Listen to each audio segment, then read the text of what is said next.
സഹോദരന്മാരെ, നമുക്ക് എപ്പോഴും ഒരു നല്ല ഭക്ഷണം പോലെയാണ് ശരിക്കും യഥാർത്ഥത്തിലുള്ള എന്താ പറയുക, ഒരു നല്ല റാഹത്തുള്ള ഹൈറുള്ള ഒരു ചങ്ങാതി എന്ന് പറയുന്നത്, റാഹത്തുള്ള ഒരു കൂട്ടുകാരൻ എന്ന് പറയുന്നത്. നമ്മളെവിടെ സ്റ്റക്കായോ അവിടെ ഇല്ലടാ ശരിയാവും, ബേജാറാവണ്ട, എല്ലാം ശരിയാവും, ഞാനുണ്ട കൂടെ, നീ വിഷമിക്കണ്ടടാ എന്ന് പറഞ്ഞിട്ട് നമ്മളെ ചേർത്ത് പിടിക്കാൻ, അണച്ചു പിടിക്കാൻ, ഏതൊരു പ്രതിസന്ധി ഘട്ടത്തിലും നമ്മളെന്താ പറയുക മാറോട് ചേർത്ത് പിടിക്കാൻ പറ്റുന്ന ഒരു ചങ്ങാതി നമ്മൾ കൂടെ ഉണ്ടെങ്കിലും ആലോചിക്കുക. ദുനിയാവും ആഖിറവും കളറാവും എന്നുള്ളതാണ്, അതിൽ യാതൊരു സംശയവുമില്ല. ഞാൻ സത്യത്തിൽ കഴിഞ്ഞ ദിവസം ഒരു വീഡിയോ കാണാനായിട്ട് ഞാൻ നിങ്ങളുടെ മുന്നിൽ എന്താ പറയുക അത് വെച്ച് തരണം.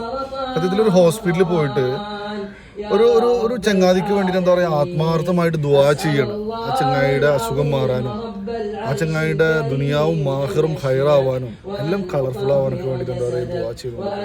നമ്മളെന്താ പറയുക ആത്മാർത്ഥ ചങ്ങാതി ആരാണ് എന്ന് എന്താ പറയുക റസൂലുള്ളാഹിയുടെ എന്താ പറയുക സഹാബാക്കൾ ചോദിച്ച സമയത്ത് എന്താ പറയുക റസൂലുള്ളാഹി സ്വല്ലല്ലാഹു അലൈഹി വസല്ലം പറയുന്നൊരു വാക്കുണ്ട്, നിങ്ങൾ ആവശ്യപ്പെടാതെ നിങ്ങളുടെ ഹൈറിന് വേണ്ടിയിട്ട് നിങ്ങളുടെ നന്മക്ക് വേണ്ടിയിട്ട് സദാ ദുആ ചെയ്തുകൊണ്ടിരിക്കുന്ന ആരെങ്കിലും നിങ്ങളുടെ കൂടെ ഉണ്ട് എന്നുണ്ടെങ്കിൽ അയാളാണ് നിങ്ങളുടെ ആത്മാർത്ഥ ചങ്ങാതി എന്ന് പറയുന്നത്. സത്യത്തിൽ എന്താ പറയുക കണ്ടപ്പോ കണ്ണും കൽബും നിറഞ്ഞു പോയി.